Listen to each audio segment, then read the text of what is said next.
First things first, Aaron Rodgers spoke out yesterday on his vaccination comments, the latest from the MVP.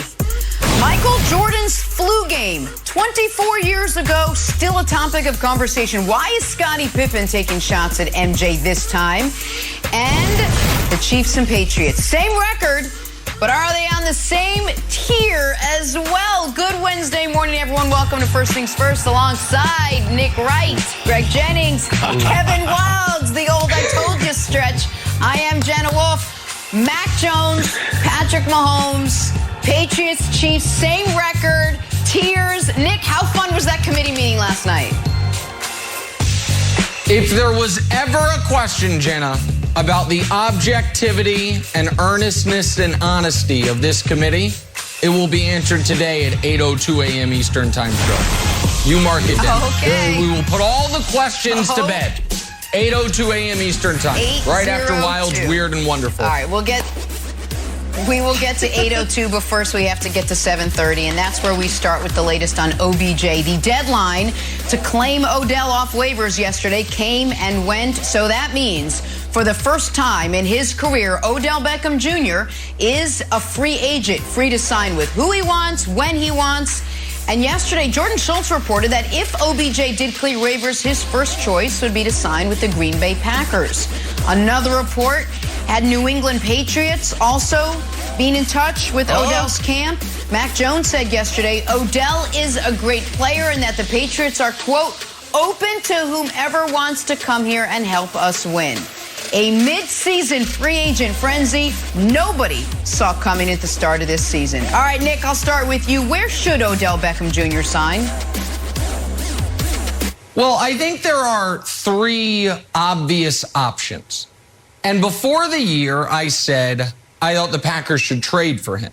So I think maybe the audience thinks that Green Bay would still be at the top of that list. But the reason I advocated for the Packers to trade for him was partially because I think it'd be great for Odell, but partially because I thought the Packers were wanting to repair the relationship with Aaron Rodgers. I do wonder if that relationship at this point is beyond repair, which makes it slightly less attractive for Odell. And here's why, Greg. I don't think where Odell goes next has to be where he plays next season. But I think ideally it would be that Odell is going to go somewhere, it's going to work, he's going to get on the same page with a quarterback, a coordinator, a coach, and then he can sign a longer-term contract this offseason. If you're Odell, there are massive questions about who is going to be the quarterback in Green Bay next year. And Green Bay is not attractive at all if Jordan Love's the quarterback and Aaron Rodgers isn't. There also is, and nobody has mentioned this, Greg, there is this factor that has to be acknowledged. Wherever Odell goes, that team technically would be able to franchise tag him after the season. And therefore, he wouldn't, like, if Aaron leaves, if Devontae leaves, if Odell plays great, maybe the Packers would be like, hey, we need Jordan Love to have best chance to succeed. And then Odell is in the same position he's found himself in previously, which is like, you got to be kidding me. I want to be with the top flight quarterback. So I think it's a little more risky than it would have otherwise been. But I think Green Bay makes a ton of sense. I think Seattle makes a lot of sense because of Russ. And I think the Chiefs, who are as pass-heavy as any team in the league and don't have a number 2 receiver, they're trying to make the McCole Hardman thing work. It simply has never worked. I think the Chiefs make a ton of sense as well. I've advocated for Kansas City. If Seattle was in a better playoff position, I would advocate for them secondarily. And third would be Rodgers and the Packers, with the caveat of I'd be concerned that it would be a 9-game plus the playoffs thing, or 8 games, and then he would be looking for a new home once again. Yeah, all of what you said is very true. I think Odell, and I agree with him, he wants to go to the Packers. And the reason why it would be a great fit, in my opinion, regardless of Aaron Rodgers' status moving forward, is because I believe where Odell is right now, this is a one-stop shop. Wherever he ends up, it could potentially turn into more, as you alluded to very eloquently. But right now, this is a one-stop shop for him for the duration of this season to get back on track and then find himself into a potentially long-term deal based on how he plays. He understands that he needs a quarterback that can do it all. What do I mean by that? That can throw the ball on time within the pocket, but even more importantly, that can extend the play and can still be accurate with the eyes down the field that he's been so accustomed to, regardless of how we've all felt about Eli Manning. Eli Manning was a very good quarterback for Odell Beckham and what he does very well. He is the one of the few, and this is going to sound a little different because I don't know if people understand this. He's the one of the few off-script wide receivers in the league that's his game. That's how he thrives. Meaning, when the play breaks down, he's going to get open and he's going to burst on the scene with some crazy, spectacular play because he finds a way to separate and make that big play. On script, on timing, Odell has never really been heralded as one of the best route runners in the game. And that's what the struggle, I believe, was all along in Cleveland. And then the inaccuracy sometimes when Baker Mayfield got outside the pocket. That's why it didn't work with Baker.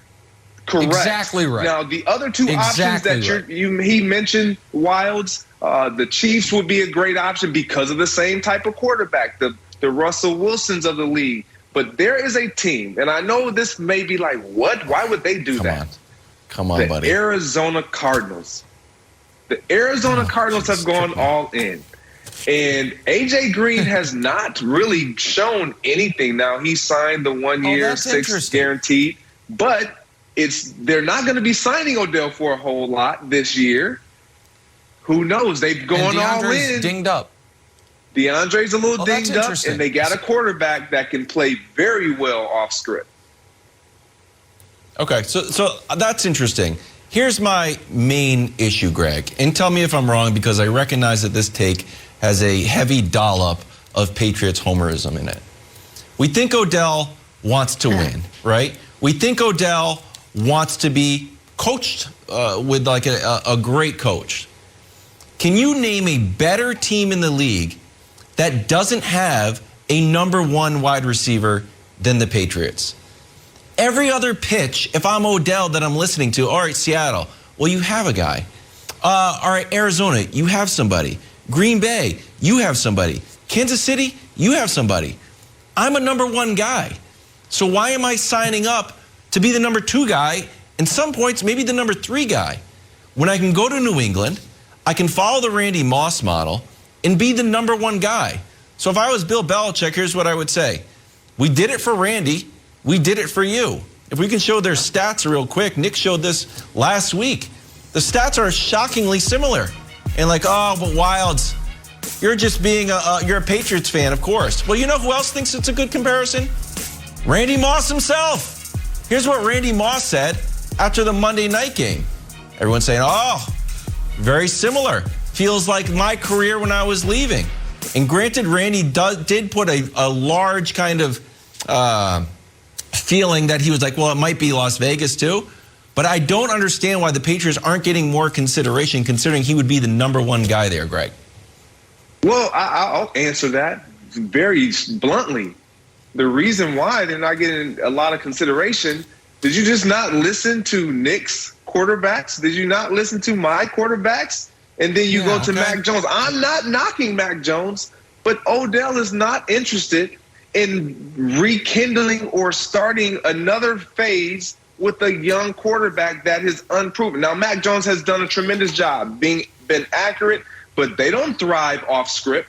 He doesn't get outside the pocket. He is very similar to Tom Brady, but he's not Tom Brady. All right. When we talk about mechanics and how he is a technician of the pocket, that's not where Odell Beckham thrives. It could work. I'm not saying it could not work, but it's not intriguing. It's not enticing for a receiver of Odell Beckham's liking, Nick. Okay, and the Randy Moss thing, you're right. I've brought it up, but not because of the connection to the Patriots, because of the career arc, which is amazing in his first stop, wildly disappointing in his second stop, and then amazing again in his third stop when he paired up with a Hall of Fame quarterback. Odell, and to answer your question, by the way, Wilds, make the argument for New England that you can't make the exact same argument except it's better in every facet for Baltimore. Run-heavy teams that need a number one wide receiver, check. Excellent coach, That's not check. bad. Championship culture, check. Far, far better quarterback, check, to Baltimore. Odell is not going. I would be absolutely shocked if he signs up to play with mediocrity at the quarterback position, which even if you think Mac Jones one day will be great, right now he's mediocre. He's a rookie quarterback, and mediocre is better than a lot of the rookie quarterbacks have been. That's not a shot. It's just what he is. And it should be noted on the Moss thing. Moss, his first year with New England Wilds, you'll remember this well, it's the greatest or the second greatest wide receiver season ever. His second year with New England, he was okay. He had 1,000 yards. Why? Well, he was still with New England. He was still with Belichick. Oh, that's right. Matt Castle was the quarterback, so his production was limited because Brady blew out his knee. So it's not just like going to New England makes you great. It's the pair with the quarterback. I'm going to add one last thing. There is one place that if Odell goes, I will be incredibly disappointed. And it's the place that sneakily I think he might end up going. And that's New Orleans. New Orleans needs a receiver. They're in the playoff hunt. He's from there. There's all the reasoning to go there. But he then, Jenna, would be signing up to once again play with worse than mediocrity at quarterback. It would be for the rest of this year, Trevor Siemian / Taysom Hill, and then next year, I guess, Jameis. And I'm not trying to take shots at Jameis, but we'll see. Jameis coming off a bad knee injury. I understand why it fits. They need him with Michael Thomas gone. They're in the playoff race. But I would not, to me, that would not be the best thing at all for his career, Jenna. No, and he knows the area very well. We mentioned the Green Bay Packers as a possible destination for OBJ, so let's take a turn, talk some Aaron Rodgers, because they got a lot of stuff going up there in Green Bay. Where does the reigning MVP stack up in the midseason MVP talk? Tell you why we're asking right now. We discuss that next, and coming up at 8 Eastern, Nick's shiny new NFL tiers got plenty of movement up and down those tiers to discuss. First things first, back after this. Aaron Rodgers made his weekly appearance yesterday on the Pat McAfee show, talked about all the drama surrounding his vaccination status and how that played out last week after testing positive. Rodgers, with a little dose of self-awareness, said it's a, quote, legitimate statement that he won't win another MVP because of the backlash he's received over all of this. So, Greg, Aaron Rodgers' MVP chances this year are blank. They're doubtful. I'm with Aaron. I think the backlash of all of this plays a part. But more importantly, we look at his team and how they're structured. Aaron Rodgers, as valuable as he is, we know the Green Bay Packers are not a contender if he's not under center. But when you think about what this team has done very well, they play defense very, very well. So their defense is kind of starting to match up to their offense, saying, oh, wait, don't leave us behind. We're the reason why we're looking so good. Aaron Rodgers, when you look at him and compare him to the quarterbacks of this league in as far as numbers and stats, he's not up there. Obviously, he's going to always have the interceptions down and the touchdowns high. But as far as completion percentage, yards per game, and yards overall, there are quarterbacks that are, you look at the young quarterback, Kyler Murray, he's out there. Aaron Rodgers is right. And plus, when you tell yourself, I'm out, he's not going for that. He wants to win a championship and go off into the sunset somewhere else. Here's the thing, though, about Kyler, that direct comparison. What I do think helps Aaron is Aaron missed a game, and his offense looked just dreadful. Kyler missed a game, and they scored 31 against San Francisco. So I do think that actually helps Aaron's case. I think the MVP this year, Wilds, all comes down to, does Tom Brady have a swoon or not? So I say it's Brady dependent. Vegas might not agree with me right now, but they will at the end of the season. And this is something Broussard, who'll be back at the beginning of next week. Broussard was on this early. We joked with him about Jameis, but Broussard's actual pick was Brady. This is Brady's award to lose. If Brady has, a month of bad football, then all of a sudden, Wilds, it's the most wide open MVP race in recent memory. But if Brady just stays steady, that team's going to go 14-3, 13-4 at worst. Brady's numbers are going to be excellent. And folks will do the old, shouldn't Brady have more than 3 MVPs thing? So I think everyone's MVP chances come down to, does Tom Brady either miss time, which he never does, or does Brady fall off temporarily? So I think if he does, Wilds, I think Rodgers has a good chance. I think all the COVID and vaccine nonsense notwithstanding, I think he has a good chance if Brady falls off. See, that's the thing. My answer is sneaky good. And I felt like this was a very telling statement from Aaron Rodgers on how much heat he was feeling. He was saying, you know what? No one's going to vote for me now. No one likes me anymore. I think it's patently unfair. Like, look, you either believe in science or you believe in Joe Rogan, but put that aside. You have to judge a guy's performance by what he's doing on the field. And Aaron Rodgers is one of the best quarterbacks in the league, and the Packers fall apart without him. If anything, last week with Jordan Love proved how valuable he is. So I think they're actually sneaky good. And in a weird way, I think sort of like the roller coaster of this year, like, wow, Aaron was really down. He starts playing well and everyone gets happy again, and his sort of miniature apology tour starts to get a little shinier. I think all of a sudden he's got sneaky good chances for MVP, Jenna. Well, Aaron Rodgers could put that on display. He might be back for Sunday's game against Seattle, so we'll see. Hey, still to come, Fox Bet Sportsbook has the Bills and Bucks as the current favorites to win the Super Bowl. Where will they land on Nick's new NFL tiers? It's almost 8:02. Back after this. Good stuff, Kevin Wilds. Oh, you know what time it is. It is tier time on a Wednesday morning on First Things First. Nick set to unveil his brand new NFL tiers heading to Week 10. We had a whole mess of upsets in Week 9 that could throw the balance of power for a loop up there at the top. Okay, Nick, take us through your NFL tiers entering the back half of the season.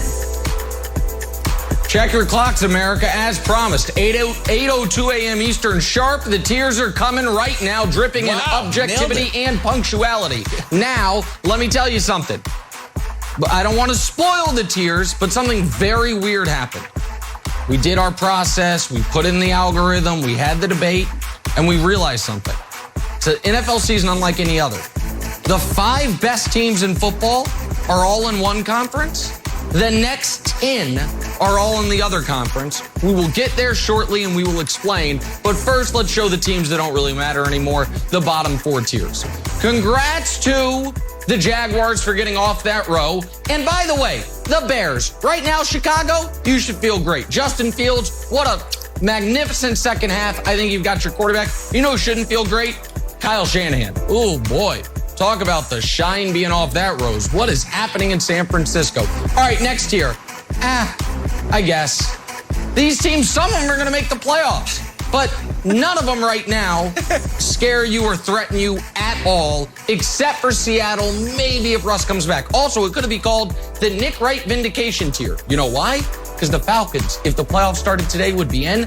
And also, more importantly, Sean Payton, all week long, had the decision to make. Taysom Hill or Trevor Siemian. Taysom was healthy enough to play. You know how I know? He did play. You know who Sean Payton went?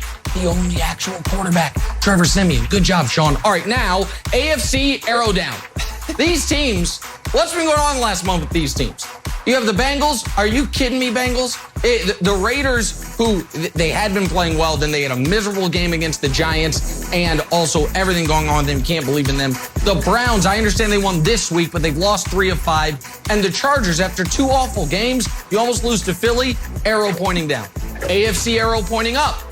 Believe it or not, other than the Titans, these 3 teams have the 3 longest winning streaks in the NFL right now.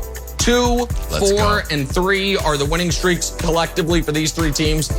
It pained me immeasurably to have the Chiefs and the Patriots on the same tier. However, right now, they both deserve to be there. Now, one predictably is going to be going down. One predictably going to be going up. We're going to see. All right. Must-win week. Now we get to the NFC. Oh, I'm sorry. No, we don't. Now we get to the AFC favorites, in quotes. I almost skipped these 3 teams. AFC favorites. And I put them in quotes because I don't really believe in any of these teams. The Titans, I understand. Now, I believe in the Titans defense. That Titans offense was not good against the Rams on national television. It was covered up by the fact that Stafford essentially threw 2 pick sixes. The Bills, since beating the Chiefs, got annihilated by the Titans, escaped against Miami, and lost to the Jaguars. The Ravens, on the other hand, are so confusing. They're 6-2, and a team that used to never be able to come back from double-digit deficits, now that's all they do. It's just double-digit deficits, comebacks all the time. But why are you down 14 in the second half to the Vikings? Why do you need a 66-yard field goal to beat the Lions? I don't quite get it with Baltimore, but right now those 3 teams have to be considered the class of the AFC. Now we get to the 5 best teams in football. Now is must-win week. These 2 teams. The Bucks and the Cowboys. The Bucks had a bad loss where they got thoroughly outplayed on both sides of the ball. Then they had a bye. This week, who do they play? Oh, yeah, they play, my apologies, Washington. So they've got to win. If they win, you can say the Saints game was an aberration. The Cowboys down 30-0 to the Broncos. You must win this week against Atlanta, frisky Atlanta, and then you go to Arrowhead the following week. Now, NFC number 1 contenders or just number 1 contenders overall? The Rams and the Packers. Rams and Packers, you might like, they both lost this week. They did both lose this week, but so did the Bucks lost their most recent game and the Cowboys lost this week. The Packers lost without Jordan Love. We're not going to kill him for it. The Rams, that game really flipped on those 2 Stafford throws. We're going to give them a mulligan on it, and who are you going to put ahead of them? And then the easiest favorites thus far this year. It's time for the committee and myself to respect the Arizona Cardinals. I have been hesitant. I was hesitant when they were last undefeated team. I was waiting for them to lose. What the Cardinals did with no Kyler, no Nuke, no AJ Green, lost Chase Edmonds on the first play, must be respected. And as much as it pains me, Cliff Kingsbury coached circles around Kyle Shanahan. So there it is. There's your committee's Week 10 tiers. It's an impeccable, inarguable list. Greg Jennings, I'd love to hear your reaction just because I really enjoy just, listening to you talk football. But your thoughts on the committee? I don't mind it. I think the number 1 thing that I love most about this is, Nick, you're finally admitting and giving in to the Arizona Cardinals' success. And it's not just about the numbers. It's about everything. We've been trying to tell you that when I was on the committee, and then I jumped off the committee because you just weren't coming around. But I'm glad to see that you finally came around. So I like the favorites. That's true. But the team that jumps out to me when I look at this and I see where you have the Kansas City Chiefs, I'm not going to even address that. It is what it is. They got a good win against the Packers without Aaron Rodgers. Applaud. But the Tennessee Titans too. Yeah. The Tennessee Titans. You got to put more respect on their name. When you talk about how a team wins, it does not. When you're missing your best player, we saw the Green Bay Packers go into Arrowhead and not get it done because they were lacking their best player. You have the Tennessee Titans as AFC favorites. They went to L.A., SoFi Stadium, and they took down the Rams that you have as the number 1 contender without their best player.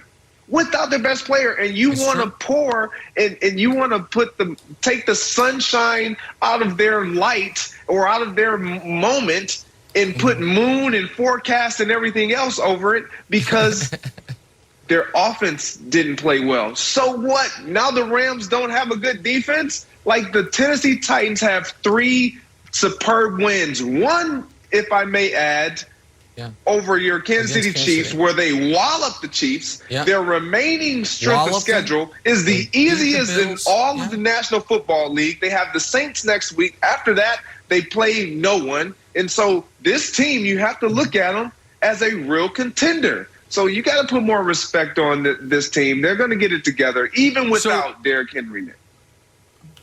So here's the problem. And listen, they right now, they're 2 D tackles. They have the best D tackle combination in football. The defense has been outstanding despite Bud Dupree, their big offseason acquisition, not doing much for him. If Derrick Henry was out a month, then I would feel differently. But because I don't expect to see Derrick Henry again this season, and I flatly, unequivocally, unquestionably do not trust Ryan Tannehill, that's why it's not just they were without their best player. They are going to be without their best player for definitely the rest of the regular season and likely the postseason.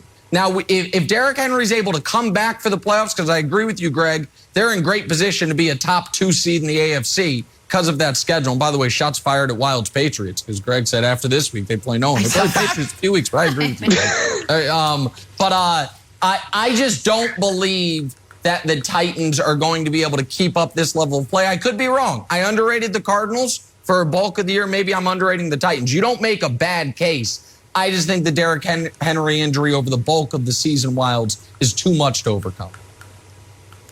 Okay, so my petition is not going to be directed at you or the committee. I'm going to appeal to the hearts and minds of our viewers and listeners. If you had a new NFL rule that your favorite team got to pick their opponent this week, and it's a must-win game for your favorite team, would you pick the Cardinals or the Bucks? Would you say, I want to play the Bucks? Would you pick the Packers or the Bucks? Would you say Bucks? Would you say Rams or the Bucks? You know what? I want to play the Bucks. No one wants to play the Bucks, which is why the Bucks should be moving up the tier list for the following reasons. Fresh off a bye, you know what that means? Bye week magic. Well, why? It's because Brady has some rest? No, we're going to show you back to last year's bye. What in the world? 14-2 since last year's bye. Remember, he beat up on the Lions with no coaches. Those for 315 yards, a whole lot of touchdowns, high passer rating. Here's the other thing. It's not just Brady. That defense is fantastic. We're just kind of taken for granted just because they were the #1 ranked rush defense 2 years ago, last year. This year, they're second, so I guess they've fallen off. Only giving up 4 touchdowns, less than 80 yards per game. You can't run on them. So when you can't run, guess what else? Your throwing game doesn't really do anything either. The secondary's banged up. Well, not after a bye week, they're getting healthy. Here's the last reason. Very, very easy schedule. This isn't the Titans. They only play 2 teams with a winning record from here on out. Brady was complaining about the 17th game. I said, good news, buddy. You're not going to have to play 17. You might even not have to play 16. Take that Jets game off, too. So, Nick, I think the whole world knows that the Bucks, the defending champs, are better than you're giving them credit for. They should fly up the tiers. And just one note, I feel like you're giving in to the social media pressure of the Arizona Cardinals. They've launched a little bit like, why don't you talk more about the Cardinals? Talk more about the Cardinals. And I think it has fallen on some kind ears. No one thinks that the Cardinals and Bucks head-to-head that the Cardinals would win. I don't know that I agree with you. I was just incredibly impressed. The Cardinals doing what they did against a desperate team that had to win in San Francisco with Colt McCoy as their starting quarterback. It's one of the most impressive. That game was over immediately. It's one of the most impressive wins of the season. But on the Bucks, can we just show the schedule again? The tiers are not predictive as far as what team will get the 1 seed if they were the 2 seed. If they were, we would be giving more love to the Titans, for example. We'd be giving more love to the Bills. The Bills, even after this week, are in great shape to get probably the #1 seed. So I agree with you. The Bucks, especially after the Packers and Cowboys losses, are in great position to be the 1 seed. The problem for the Bucks is this. We have seen them this year 4 times, pardon me. No, just 3 times, 4 times against teams that we expect to make the playoffs or are legitimate playoff teams. Possible. Cowboys, Rams, Patriots, I suppose, and Saints. They have 0 dominant wins in those games. They have 2 dominant losses. So I agree the Bucks are the best team. I think that if you're a bad team, the last team you want to face is the Bucks. But if you're a really good team, what have you seen from Tampa that says you can't either beat them or have it come down to a field goal at the end? I don't know the answer to that. And so that's why I can't, Jenna, elevate the Bucks, particularly coming off a loss and then a bye. They did nothing, obviously, in the last week. They didn't play to be moved. Baked in a little Patriots compliment, so I'll give it to you. I like that. You heard it here first, America. Nick all in on the Arizona Cardinals. And by the way, we're going to have LeVar Arrington with us in a little bit. We'll go over these tiers with him, see what he thinks. But we got to get back to football actually being played because Aaron Rodgers spoke out yesterday on his vaccination comments. We'll have the latest on the MVP. next. First things first.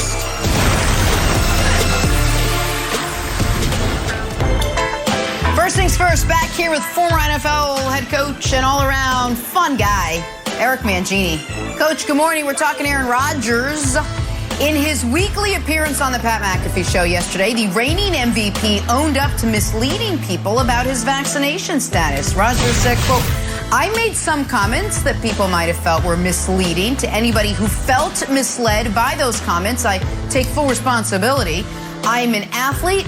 I'm not an activist, so I'm going to get back to doing what I do best, and that is playing ball. I shared my opinion. It wasn't one that was come to frivolously. It involved a lot of study and what I felt like was in my best interest for my body.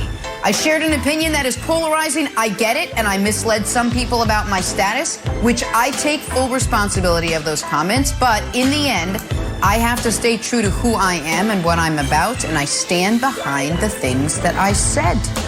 All right, Nick, why don't you kick us off here? What do you make of what Rodgers had to say? Yeah, listen, this sucks because Rodgers has always been one of my favorite players, and in the few private interactions I've had with Aaron Rodgers, I've liked him tremendously, and they've been about non-football stuff, and I have found him to be on the right side of a lot of important issues when I've exchanged messages with him about those. I shouldn't act like we've spoken, but we've digitally spoken, if you would. But on this, I feel like he's still lying.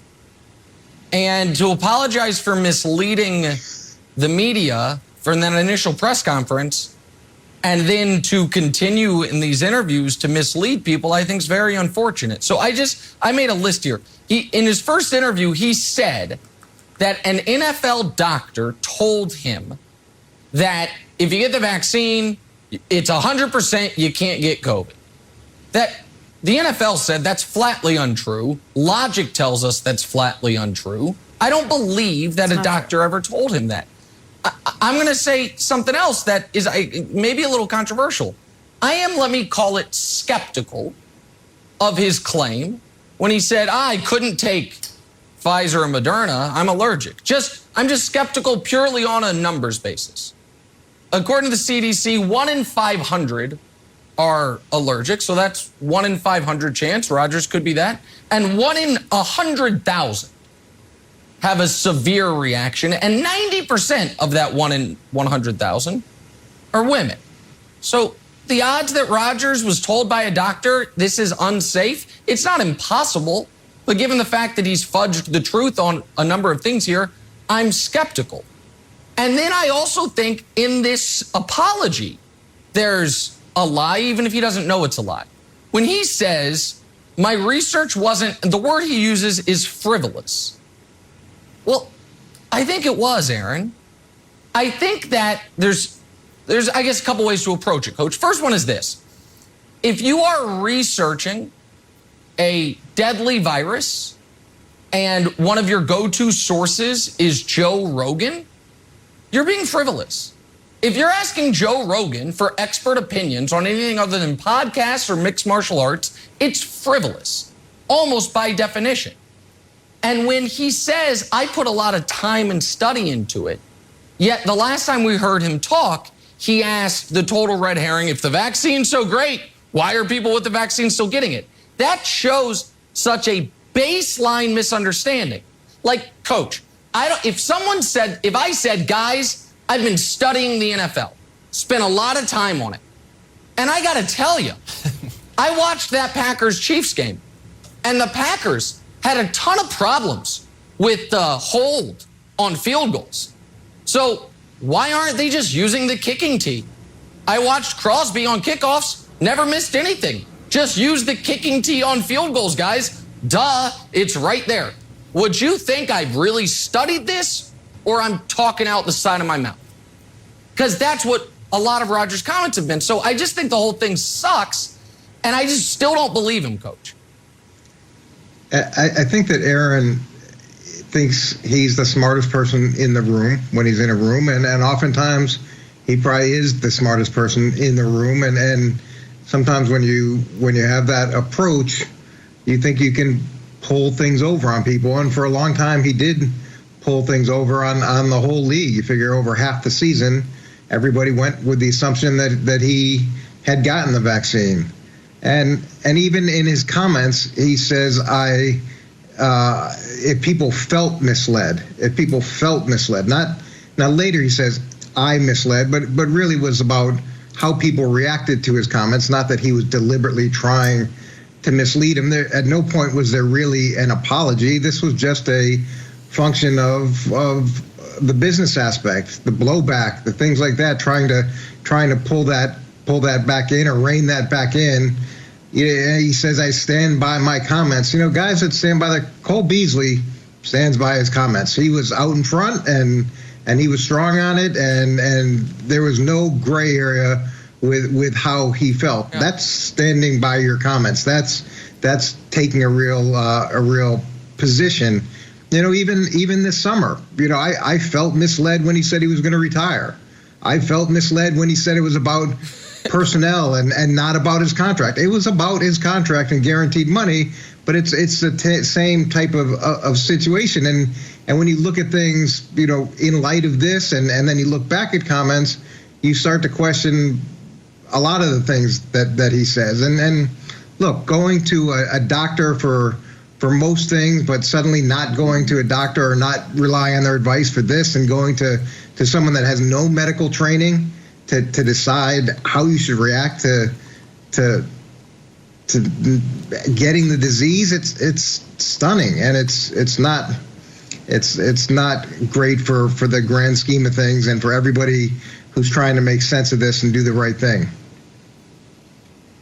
So here's the thing, and I think that I speak for a lot of people out there, a lot of football fans. I think this story burned hot and fast, and that the large majority of sports fans in the world, Nick, just want to talk Packers-Seahawks. I think that the world is so polarized between, doctors and charlatans that we're ready to move on. You sort of cast your lot with one or the other. Most people have gone with the doctor side, but the charlatans, maybe they'll slowly come over. But I don't know. I just think there's more football to be talked about here. And I understand that, I think that it's a story that sports media finds more interesting than the fan base. And you've been in sports a long time, and every once in a while it feels like one of these stories happens where sports media, very interested in it. Fan base, less interested in it, right? I think if you go to a sports bar and you're talking about this weekend's games, no one's gonna be like, whoa. Let's talk about Aaron Rodgers' vaccination status. I just feel like it needs to be said, because I think that we're in danger of doing a disservice to the fan base at large, because this story burns so hot. I think people are just ready to move on. Aaron Rodgers has cast himself as a non-critical thinker, despite what he claims to be, and it is what it is, and his brand will be damaged permanently. But I think more people are interested in Aaron Rodgers, the football player, than Aaron Rodgers, the anti-vaxxer. Well, listen, and again, he would say he's not anti-vax, but regardless, I think that's right and wrong. I listened to your podcast with Bill Simmons where you stole my takes and put them off as your own. I mean, that's fine. I got no problem with that, Wilds. I'm kidding. Wilds is great. Listen to Wilds' podcast with Simmons. You. And I'm just kidding, buddy. And you mention, or Bill mentions, that, there's now Aaron Rodgers stories in People magazine. So maybe the folks that are betting Packers Seahawks are just interested in the game. But Rodgers now has become, a sports figure that has in some ways transcended sports. And so I do think people have opinions. And I think all of a sudden, this past week and a half, while he might be getting criticism he usually doesn't get, he also has a whole bunch of new fans who couldn't identify Aaron Rodgers out of a lineup, but have decided he's one of their favorite players. But I just want to address one last thing that Coach mentioned, because I hear people always use this, not as a shot, but I hear it. Someone that thinks they're the smartest person in the room. And I must admit, that's applied to me at times. Where I'm like, I look around a room, and I'm like, I'm the smartest person here. It just happens. I just walk into some rooms. You're in now, occasionally it doesn't. I'm by myself as it happens. And even those of us that sometimes, have the arrogance to think they're the smartest person in the room, typically understand that doesn't apply to every aspect of life. And it is just so frustrating and disappointing that one would think in a weekend or a week, or let's call it a month of intense study, I've cracked something that folks couldn't in 8 years of medical school. As someone who thinks they're the smartest person in the room a lot, I don't go to my doctor's appointment and be like, well, let me tell you this, doc. Here's what I found on WebMD today. And there is the selfishness aspect of it, which is, and this is the last point I'll make, but I think it's like thought of, but you got to really drill down on it. If Rodgers truly believed he was immunized, if he truly believed he had found a way to immunity that was stronger and safer than the vaccines, then does he not have a responsibility to scream it from the rooftops? Instead, he did the opposite. If you've discovered cold fusion and you are Aaron Rodgers, guess what? Fire off a tweet, buddy. Don't just talk to Joe Rogan text chain. Go on Joe Rogan's podcast. Say, guys, guess what I've done? I can host Jeopardy. I can win the MVP. And I can fix COVID. I can end the pandemic. Like, if you really believed it, you have a responsibility to tell people. Said it the opposite. I fixed it, but I'm keeping this to myself. Me, Miles Teller, and Joe Rogan. Nobody else. It's so stupid. It's stupid when you say it out loud, Jenna. You realize how stupid the whole thing is. It's unbelievable. Of this entire discussion, the thing that really got to Nick was when someone said, smartest guy in the room. Nick's like, hang on. Yeah, smartest guy in the room. We need to address this. I'm like, hey, those are the exact words that Nick has mentioned to me many times. Exactly. All right. We're moving on. You guys ever do Way Back Wednesday, as in way back to Michael Jordan's flu game 24 years ago? Why is Scottie Pippen now taking shots at MJ over the flu game? Try to figure it out next. First things first, rolling on. Don't miss your chance to win $25,000 tonight on the Fox Bet Super 6 app, where players have won over $5.5 million. You know how this works. Scan the QR code, download the app, pick the outcomes of 6 NBA games for your chance to win. And as always, it is free to play. Back here with NBA champ Antoine Walker. Twan, we're talking about your hometown team, the Chicago Bulls. Scottie Pippen has been promoting his recent book, and he's been taking some shots at Michael Jordan in the process. The latest surrounding the flu game and how Pippen doesn't get enough credit for playing hurt himself in the 98 finals. Take a listen.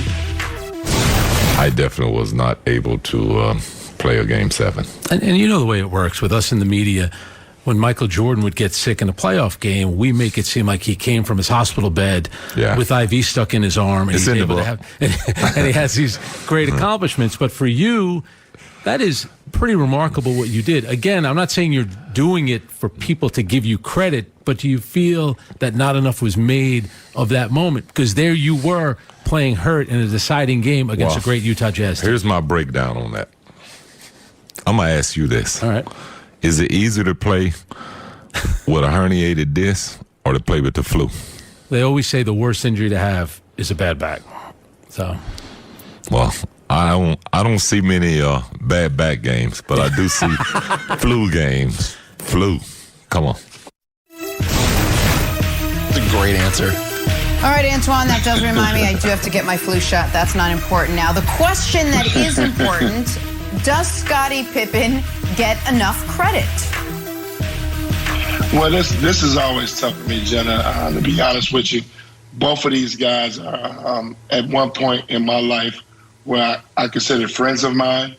I got a great fortune, I tell people this, to be around Michael from 2001 to probably 2007, maybe going 2008, where he came back and got an opportunity to know him on a very personal level. Scottie Pippen is my friend now, and I consider him a friend, somebody that I talk to now. So I understand where both of those guys are coming from. I do believe that, Scottie feels a certain type of way after the Last Dance, and we all enjoyed that over the pandemic. And Scottie was working on a few projects, and the book came up. And, he feels a certain type of way. He wants a certain type of level of respect for Michael. He wants a certain type of level of respect from people to understand that Michael wasn't the only one to win those 6 titles. And I think he's upset about that, and that's what comes out in this book. But the flu game, I was in the league at the time, so it's always tough for me to make those type of calls because I was a fan as well as being a professional athlete competing against those teams. So it always put me in a tough spot, and I know these gentlemen very well. But I think if you look at this whole story, Michael's never really given Scottie his just due in so many different ways, and Scottie's looking for that. And he's at a breaking point where he wants to come out because he was kind of painted in a bad light in that last dance because everybody was glued to the TVs and with everything, and Michael didn't really defend him. So Scottie's on the comeback, but this is always tough. 2 guys I admire very much so, have a high level of respect for, and it's unfortunate that it's coming out in a book and they didn't handle this privately because this is the best duo to ever play the game of basketball. Well, so I don't think it's unfortunate it's coming out in the book. I think that's part of the marketing plan for the book. And I'll give my own disclosure, just like Antoine did. My wife produced The Last Dance, and I worked with Scottie and on The Jump at ESPN. We hired Scottie. So I've got my feet on both sides of the fence as well. But I'll start this with a story. Here's the issue, because I think a lot of people, if we were in Scottie Pippen's shoes, would feel the same way that he does. So suppose you're in your neighborhood and your neighbor's house is better than your house. It's got a bigger yard, it's got a nicer kitchen, it's got one more bathroom, it's got a nicer living room. It's better in every way. But when people come to appraise your house and your neighbor's house is worth 20x what your house is. I think you have the right to raise your hand and be like, look, I understand it's better. But first of all, that house is better because I'm there, because I'm like a nice little house. Second of all, it's not 20 times worth better than mine. Michael Jordan's career earnings, or not career earnings, net worth is estimated to be $2 billion. Scottie Pippen made $100 million. It's $100 million, a lot of money, Nick. It's not $2 billion. Scottie Pippen does not own a franchise, and he is not in a position to buy a franchise. The other part of this is marketing, because I think the world at large views this massive gulf between Scottie and Michael. And Scottie's like, it's not a massive gulf. His house is just a little bit better than mine. And the marketing of Jordan has been so masterful. Michael Jordan got cut from his varsity team. Oh, anybody can do it. Then he went to North Carolina and won a championship. Scottie Pippen was a walk-on in Central Arkansas. Nobody talks about it. Oh, the flu game, the poison pizza. Scottie Pippen's like, I'm running around with a herniated disc in my back. Nobody talks about it. Oh, he had surgery. Scottie Pippen had surgery. He missed the beginning of the season. Selfish guy. Oh, he sat on the bench, didn't take the last shot. Tony Kukoc, he's pouting. Selfish guy. Michael Jordan left for 2 years to follow a passion for baseball. He didn't quit on his team. He had a passion for baseball. But Scottie Pippen is not committed. So I think the marketing of those 3 things, the origin story of being cut, playing through pain, and commitment to the team, all falls in Jordan's favor. And I think if we were in Scottie Pippen's shoes, we would feel the same way. Yeah, I think that's all true. I also think at times, unfortunately, Scottie is his worst spokesperson. Bomani said this yesterday, and he's right. The reason the flu game's iconic is because Jordan scored 38. The reason the bad back game isn't is because Scottie scored 8. So, that's not the case to build. And while Antoine revealed, his, I don't want to say biases, but conflicts on this, and Wild revealed his, let me tell you, America, I have none whatsoever. I'm just a fair arbiter of Indian history and truth, and I have no dog in the fight about how Michael Jordan is viewed historically, none whatsoever. I just want the right story to be told. So, Scottie, if you're watching or listening, allow me to make the case. Here is the case that Scottie Pippen should be making. Fact, Michael Jordan played 5 seasons in his career without me as a teammate. He was under 500 all 5 seasons, a combined record of 182 and 228. Fact, Michael Jordan went to the playoffs 3 times without me, was 1-9, not in series, but in playoff games before I walked through that door. Fact, when we were going for our 3rd championship and faced the only adversity of that entire run, down 0-2 to the Knicks. Remember how Michael went out gambling the whole night before and got criticized for it? How did he do in that critical must-win Game 3 against the Knicks? Well, Michael was 3 for 18. I, Scottie Pippen, was 10 of 12 with 29 points and saved our season. Fact, the next year when Michael left us, did we fall apart? Did we crumble? No. We went from 57 wins with Michael to 55 without him, and I was 3rd in the MVP race. Fact, the next year when he came back, when we got bounced in the playoffs, what happened the one time during our run where an Eastern Conference team beat us? Well, I, Scottie Pippen, played pretty damn well. 26, 12, and 6 on better than 50% shooting. Michael, meanwhile, was 40% on 24 points and got ripped to lose the game. That was his 6th turnover.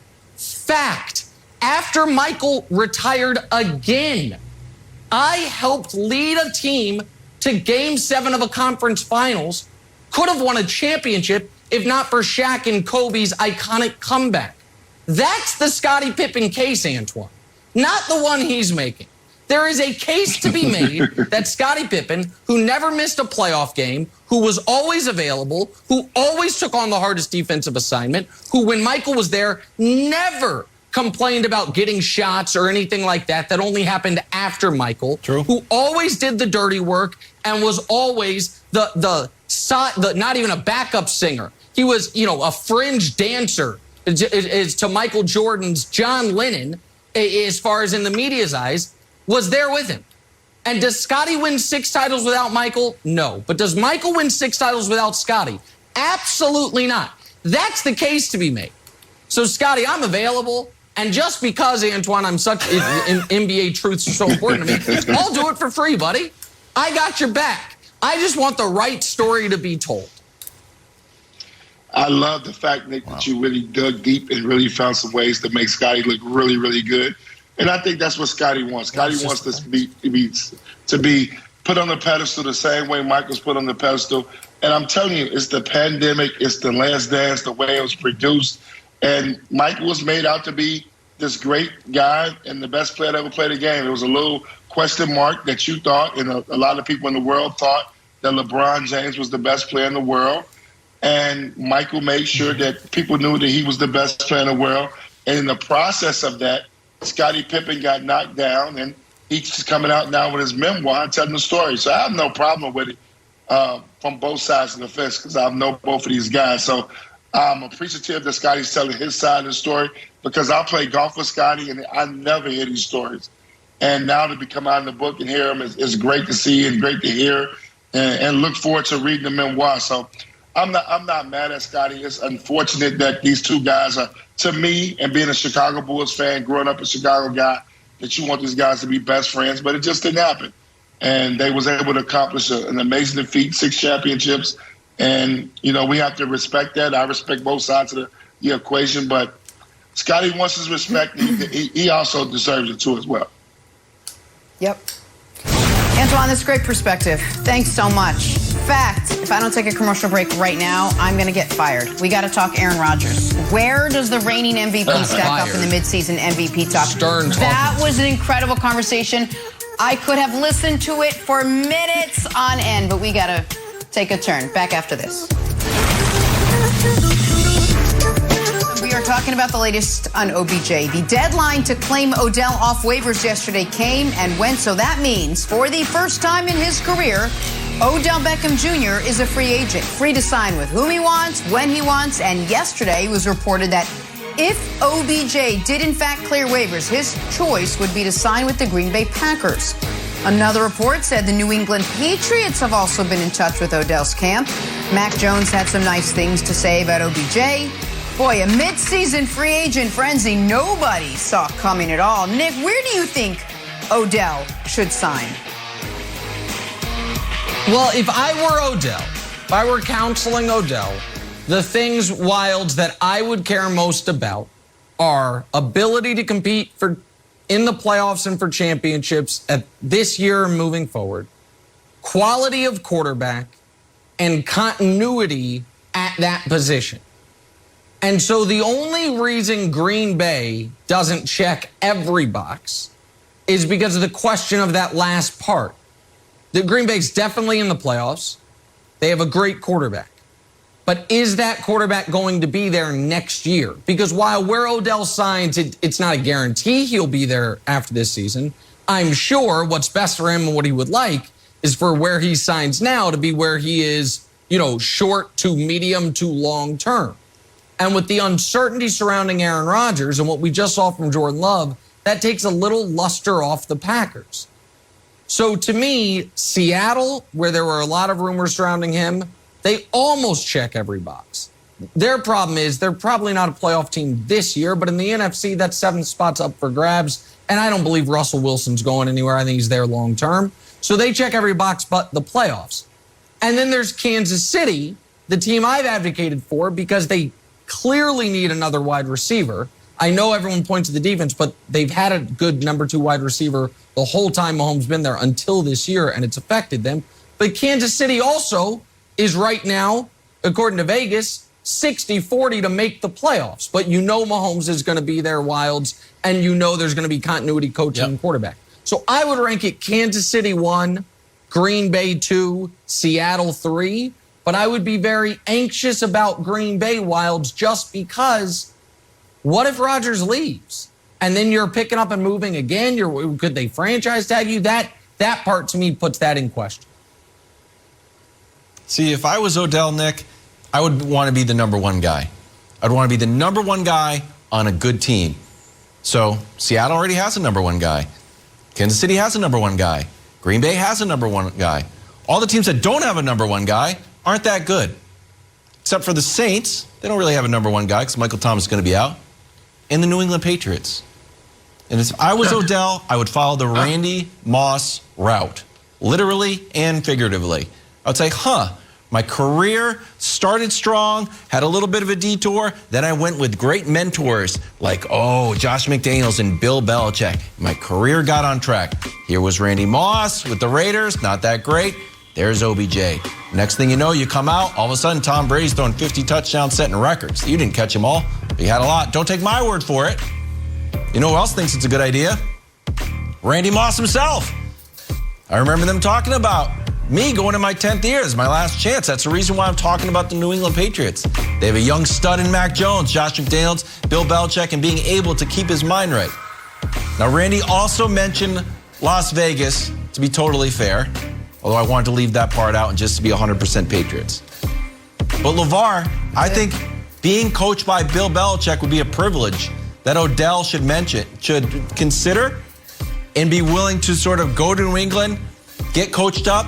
He doesn't necessarily have to stay there for the rest of his career. Go in for a little, lease. Go in for rent New England. Just rent. You don't have to buy. See how the rest of this year comes out. If you don't like it, you can leave. Give Mac Jones and the greatest coach of all time a shot. I gotta agree with you, Wilds. Even though I know you're a mark for the Patriots, I gotta agree with you. If I were looking at ranking them, number 1 would be the New England Patriots. Why? Because of Josh McDaniels' ability to find the windows of a defense. I think putting Odell Beckham in the same type of position as a Wes Welker or an Amendola really puts this offense on steroids. I really think it gives Mac Jones that extra dimension that they may be lacking right now with what they have in Aguilar and Jacoby Myers and those guys. So to me, that is a great addition. Now, here's the thing. OBJ had his best seasons with who as his quarterback? Eli Manning. He's not a mobile quarterback. So I don't know what he would look like with a mobile quarterback, but this is all about targets. I think the second team on my list, which I only do 2 teams, the second team that intrigues me would be the Baltimore Ravens. I think they're in need of a real receiver that can have the playmaking ability that Odell has, but I'm just not sure how that dynamic would work with such a mobile and multi-dimensional quarterback in Lamar Jackson. But it is nonetheless intriguing because Odell knows how to run and find openings in a defense. So I would say those 2. Listen, I think those teams should definitely want Odell. The problem for Baltimore is always going to be, no matter how good Lamar is, that is never going to be one of the most fun places to play receiver because you have such a responsibility in the blocking game. It's not that dissimilar from Cleveland in that regard. And so that's not a knock on Lamar. It's just the way they win. But if he was going to go based on coach, chance to make the playoffs this year, be the number 1 option, Wilds, he would just pick New Orleans. If he doesn't care about how good the quarterback is, I know you love Josh McDaniels. Sean Payton's a better offensive mind than Josh McDaniels. He's from Louisiana. He went to college in Louisiana. He'd be the number 1 option there. I would be shocked if Odell doesn't team up with a quarterback who either has won an MVP or we believe can win an MVP. I would be disappointed for him if he doesn't do that. And so that's why I think Rodgers, Wilson, Mahomes, some people would throw Herbert as an option with the Chargers. Odell loves LA. Jenna, I think this time tomorrow, he's on a team with a star quarterback. Good point. We'll hear probably today. Undisputed starts right now. Have a good day.